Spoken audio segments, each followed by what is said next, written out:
എല്ലാവർക്കും സുഖമാണെന്ന് വിശ്വസിക്കുന്നു. ഡെയിലി അപ്ഡേറ്റിലേക്ക് എല്ലാ ആളുകൾക്കും സ്വാഗതം. നാളെ മാർച്ച് 1-ാം തീയതിയും തുറന്നുള്ള ദിവസങ്ങളിലും നിങ്ങൾ ശ്രദ്ധിക്കേണ്ട വളരെ പ്രധാനപ്പെട്ട കാര്യങ്ങളാണ് ഈ ഒരു വീഡിയോയിൽ വ്യക്തമാക്കുന്നത്. വീഡിയോ വിശദാംശങ്ങളിലേക്ക് കടക്കുന്നതിന് മുമ്പ് കൂടുതൽ ആളുകളിലേക്ക് ഇൻഫർമേഷൻ എത്താൻ ഷെയർ ചെയ്യുക, ലൈക്ക് ചെയ്യുക, ഫേസ്ബുക്കിലൂടെ കാണുന്ന ആളുകൾ ഫോളോ ചെയ്യുക. വീഡിയോയുടെ വിശദമായ വിവരങ്ങളിലേക്ക് വരാം. സംസ്ഥാനത്ത് ഫെബ്രുവരി മാസത്തെ റേഷൻ 2 ദിവസം കൂടി നീട്ടി. അതായത് നാളെ ശനിയാഴ്ചയും തിങ്കളാഴ്ചയും കൂടി ഫെബ്രുവരി മാസത്തെ റേഷൻ വാങ്ങാവുന്നതാണ്.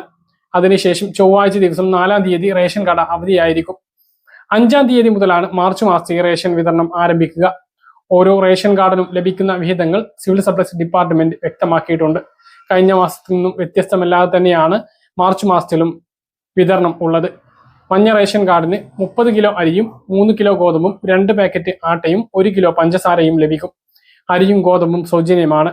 ആട്ടയ്ക്ക് 7 രൂപ വീതം നൽകണം. പഞ്ചസാര 27 രൂപയും നൽകണം. പിങ്ക് റേഷൻ കാർഡിന് കാർഡിലെ ഓരോ അംഗങ്ങൾക്കും 4 കിലോ വീതം അരിയും ഓരോ കിലോ ഗോതമ്പും സൗജന്യമായി ലഭിക്കും. മൊത്തം ലഭിക്കുന്ന ഗോതമ്പിൽ നിന്നും 3 കിലോ ഗോതമ്പ് കുറച്ച് പകരം 3 പാക്കറ്റ് ആട്ട നൽകും. അതിന് ഓരോ പാക്കറ്റിനും 9 രൂപ വീതം നൽകണം.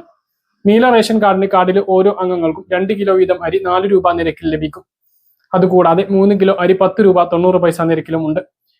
വെള്ള റേഷൻ കാർഡിന് 6 കിലോ അരി 10 രൂപ 90 പൈസ നിരക്കിലാണ് മാർച്ച് മാസത്തിലും ഉള്ളത്.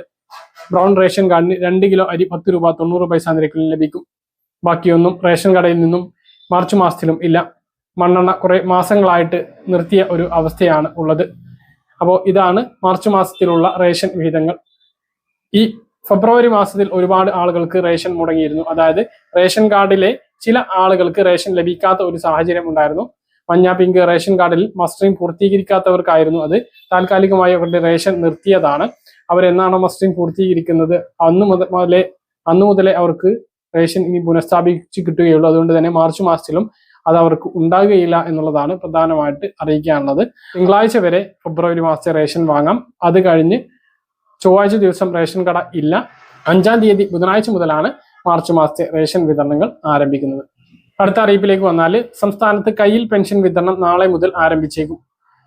ട്രഷറി മുഖാന്തരം ചില സംഘങ്ങളിലേക്കെങ്കിലും പെൻഷൻ തുകയുടെ വിതരണത്തിന് ആവശ്യമായിട്ടുള്ള തുക എത്തിയിട്ടുണ്ട് എന്നുള്ളതാണ് വിവരം. അതുകൊണ്ട് തന്നെ നാളെ മുതൽ കയ്യിൽ പെൻഷൻ വിതരണം ആരംഭിക്കും. ആർക്കെങ്കിലും കയ്യിൽ പെൻഷൻ ലഭിച്ചാൽ ആ വിവരം കമന്റിലൂടെ അറിയിക്കാൻ മറക്കരുത്. ബാങ്ക് അക്കൗണ്ടുകളിലേക്ക് പെൻഷൻ എത്തിയപ്പോൾ 8 ലക്ഷത്തോളം ആളുകൾക്ക് 300-200ന്റെ കുറവുണ്ടായിരുന്നു. അത് എപ്പോൾ ലഭിക്കും എന്ന് പല ആളുകളും ചോദിക്കുന്നുണ്ട്. അത് സാധാരണഗതിയിൽ ഒരാഴ്ച താമസിച്ചാണ് ലഭിക്കാറുള്ളത്. അപ്പോൾ രേഖ നൽകിയിട്ടും ലഭിക്കുന്നില്ല എന്നൊക്കെ പറയുന്ന ആളുകൾക്ക് അതിനൊരു സാവകാശമുണ്ട്. അതുവരെ കാത്തിരിക്കുക. ലഭിക്കും എന്ന് തന്നെയാണ് പ്രതീക്ഷിക്കുന്നത്. 6-ാം തീയതിക്ക് മുമ്പ് പെൻഷൻ വിതരണം പൂർണ്ണമായിട്ടും പൂർത്തീകരിക്കണം എന്നാണ് ഉത്തരവിലുള്ളത്. അതിനു മുമ്പ് എല്ലാവർക്കും പെൻഷൻ എത്തിച്ചേരുന്നതാണ് എന്നുള്ളതാണ് പ്രധാനമായിട്ട് ഓർമ്മിപ്പിക്കാനുള്ളത്. മറ്റൊരു പ്രധാനപ്പെട്ട അറിയിപ്പ്, മോട്ടോർ വാഹന വകുപ്പ് ആധാറുമായി ബന്ധിപ്പിച്ചിട്ടുള്ള മൊബൈൽ നമ്പർ വാഹനവുമായി ബന്ധപ്പെട്ട രേഖയിൽ ലിങ്ക് ചെയ്യാൻ പറഞ്ഞിട്ടുള്ള സമയം ഫെബ്രുവരി 28-ാം തീയതി വരെയായിരുന്നു. അപ്പോൾ തുറന്ന് അങ്ങോട്ട് എല്ലാം ഡിജിറ്റൽ ആവുകയാണ്. മോട്ടോർ വാഹന സേവനങ്ങളെല്ലാം ഡിജിറ്റൽ ആവുകയാണ്. അതുകൊണ്ട് തന്നെ ഇനിയും അത് ചെയ്തിട്ടില്ലെങ്കിൽ ഉടനെ ചെയ്യുക. ഇല്ലെങ്കിൽ നിങ്ങൾക്ക് വലിയ ബുദ്ധിമുട്ടുണ്ടാകും എന്നുള്ള കാര്യം ഓർമ്മിപ്പിക്കുന്നു. ആധാറിൽ ലിങ്ക് ചെയ്തിട്ടുള്ള മൊബൈൽ നമ്പർ നിങ്ങളുടെ വാഹന രേഖയിലും ചേർക്കണം എന്നുള്ളതാണ്. സൈറ്റിൽ കയറിയിട്ടാണ് ലിങ്ക് ചെയ്യേണ്ടത്. സ്വന്തമായിട്ടും ചെയ്യാം. അതുവരെ RD ഓഫീസിൽ അതിനുള്ള സൗകര്യം ഉണ്ടായിരുന്നു. ഇനി അങ്ങോട്ട് അക്ഷയ കേന്ദ്രങ്ങളിലൂടെയും CSC കേന്ദ്രങ്ങളിലൂടെയും തന്നെ ചെയ്യണം, അല്ലെങ്കിൽ സ്വന്തമായിട്ട് ചെയ്യണം എന്നുള്ളതാണ് പ്രധാനമായിട്ട് ഓർമ്മിപ്പിക്കാനുള്ളത്.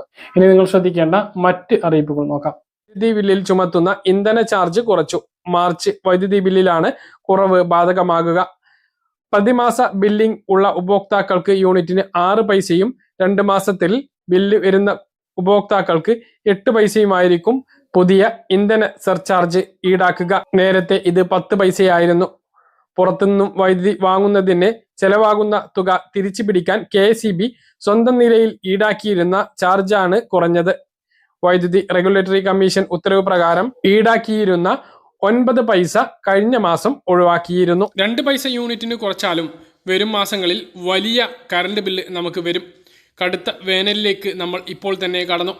ഇനി 3 മാസം 4 മാസം ഇത് ഇങ്ങനെ കടന്നു പോകണം. വൈദ്യുതി ഉപയോഗം അതിൻ്റെ പീക്കിലേക്ക് എത്തും. വൈദ്യുതി ചാർജ് വർദ്ധിപ്പിച്ചതിന് ശേഷമുള്ള ആദ്യ വേനലായതുകൊണ്ട് തന്നെ നമ്മുടെയെല്ലാം കണ്ണ് തള്ളിപ്പോകുന്ന ബില്ലായിരിക്കും വേനലിൽ നമുക്ക് വരിക. അതുകൊണ്ട് തന്നെ വൈദ്യുതി ഉപയോഗത്തിന്റെ കാര്യത്തിൽ നമ്മൾ ക്രമീകരണങ്ങൾ വരുത്തേണ്ടതുണ്ട്. ഈ ചാർജ് കൂടുന്ന സമയത്ത് നമ്മുടെ ഉപകരണങ്ങളും നമ്മൾ വീട്ടിൽ ഉപയോഗിക്കുന്നതും അറിഞ്ഞിരിക്കേണ്ട കാര്യമാണ്. ഇതേക്കുറിച്ച് KSEB നൽകുന്ന മുന്നറിയിപ്പാണ് ഇനി പറയുന്നത്. വീടുകളിൽ ഇൻഡക്ഷൻ കുക്കർ ഉപയോഗിക്കുന്ന ആളുകൾക്കുള്ള അറിയിപ്പുകളാണ് ആദ്യം പറയുന്നത്. 1500 മുതൽ 2000 വാട്ട്സ് വരെയാണ് സാധാരണ ഇൻഡക്ഷൻ സ്റ്റൗവിന്റെ പവർ റേറ്റിംഗ്. അതായത് 1 മണിക്കൂർ ഉപയോഗിക്കുമ്പോൾ 1.5 മുതൽ 2 യൂണിറ്റ് വരെ വൈദ്യുതി ചെലവാകും.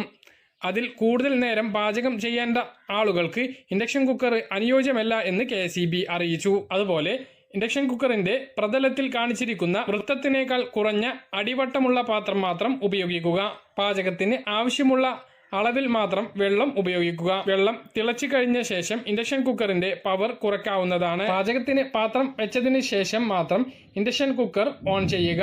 അതുപോലെ സ്വിച്ച് ഓഫ് ചെയ്തതിന് ശേഷം മാത്രം പാത്രം മാറ്റുകയും ചെയ്യുക. ഈ കാര്യങ്ങൾ ശ്രദ്ധിച്ചിട്ടില്ല എങ്കിൽ ഇൻഡക്ഷൻ കുക്കർ വലിയ രീതിയിലുള്ള വൈദ്യുതി ചിലവാണ് നമുക്ക് വരുത്തുക.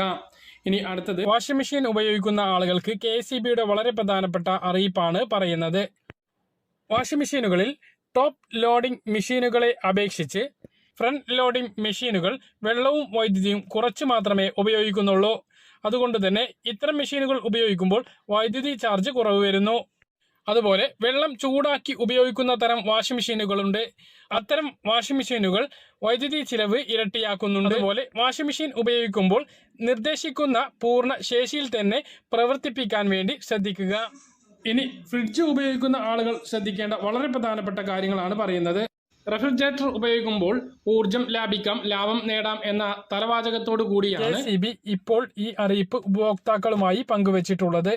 ഇതിലെ ഓരോ കാര്യത്തെക്കുറിച്ചും പറയുകയാണ് എങ്കിൽ ഫ്രിഡ്ജ് വാങ്ങുമ്പോൾ ആവശ്യത്തിന് മാത്രം വലിപ്പമുള്ളതും ഊർജ്ജക്ഷമത കൂടിയതുമായ മോഡലുകൾ തിരഞ്ഞെടുക്കുക എന്നാണ് KEB ഓർമ്മിപ്പിക്കുന്നത്. 4 പേർ അടങ്ങിയ ഒരു കുടുംബത്തിന് 165 ലിറ്റർ ശേഷിയുള്ള ഫ്രിഡ്ജ് മതിയാകും. വലിപ്പം കൂടുന്തോറും വൈദ്യുതി ചെലവും കൂടും എന്ന കാര്യമാണ് ഇതോടൊപ്പം ഓർമ്മിപ്പിക്കുന്നത്. നമ്മൾ മേടിക്കുന്ന ഫ്രിഡ്ജിന്റെ വൈദ്യുതി ഉപയോഗം അറിയുന്നതിന് BEE bureau of energy efficiency star labour സഹായിക്കുന്നു. 5 സ്റ്റാറുള്ള 240 ലിറ്റർ ഫ്രിഡ്ജ് വർഷം 385 യൂണിറ്റ് വൈദ്യുതി ഉപയോഗിക്കുമ്പോൾ 2 സ്റ്റാറുള്ളവ വർഷം 706 യൂണിറ്റ് ഉപയോഗിക്കുന്നു.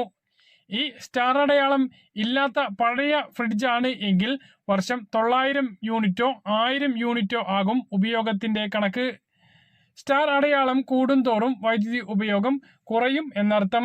കൂടുതൽ സ്റ്റാർ ഉള്ള ഫ്രിഡ്ജ് വാങ്ങുന്നതിന് വേണ്ടി അധികം ചെലവഴിക്കുന്ന തുക തുറന്നു വരുന്ന മാസങ്ങളിലെ വൈദ്യുതി ബില്ലിൽ കുറഞ്ഞു കിട്ടും. ഇനി വീട്ടിൽ ഫ്രിഡ്ജ് ഉപയോഗിക്കുമ്പോൾ നേരിട്ട് ശ്രദ്ധിക്കേണ്ട വളരെ പ്രധാനപ്പെട്ട ചില കാര്യങ്ങളാണ് പറയുന്നത്. ഇതിൽ ഒന്നാമത്തേത്, ഫ്രിഡ്ജ് വെച്ചിരിക്കുന്ന സ്ഥലത്ത് ഫ്രിഡ്ജിന് ചുറ്റും വായു സഞ്ചാരം ഉറപ്പാക്കണം. ഇതിനായി ഭിത്തിയിൽ നിന്നും 4 ഇഞ്ചെങ്കിലും അകലം ഉണ്ടായിരിക്കണം. രണ്ടാമതായി, ഫ്രിഡ്ജിന്റെ വാതിൽ ഭദ്രമായി അടഞ്ഞിരിക്കണം. ഇതിനായി വാതിലിലുള്ള റബ്ബർ ബീഡിംഗ് കാലാകാലം പരിശോധിച്ച് പഴക്കം ചെന്നാൽ അത് മാറ്റേണ്ടതാണ്. ആഹാര സാധനങ്ങൾ ചൂടാറിയതിന് ശേഷം മാത്രം ഫ്രിഡ്ജിലേക്ക് വെക്കുക.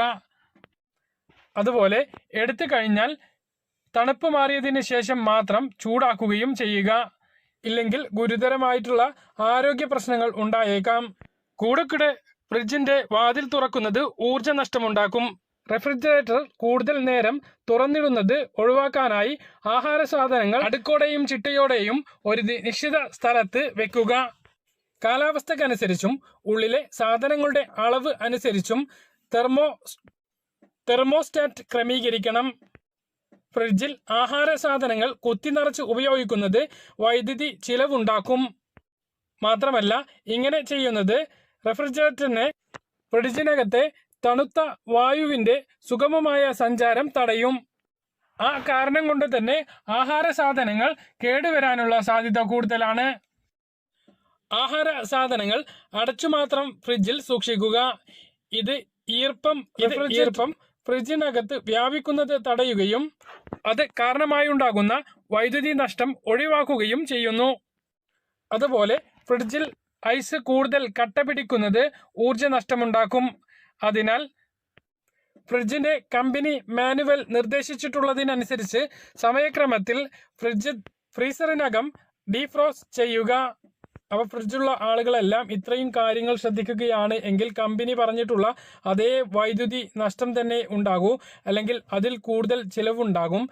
വൈദ്യുതി ബിൽ കൂടി വരുന്ന സാഹചര്യത്തിൽ നമ്മുടെ വീട്ടിലെ ഒരു മുഖ്യ വൈദ്യുതി തീനിയായിട്ടുള്ള ഫ്രിഡ്ജിന്റെ കാര്യത്തിൽ ഇത്രയും കാര്യങ്ങൾ പൂർണ്ണമായും ശ്രദ്ധിക്കേണ്ടതാണ്. ഇതുപോലുള്ള ഇൻഫർമേഷൻ ലഭിക്കാൻ ചാനൽ സബ്സ്ക്രൈബ് ചെയ്യുക, ബെൽ ഐക്കൺ എനേബിൾ ചെയ്ത് വെക്കുക. മറ്റൊരു വീഡിയോ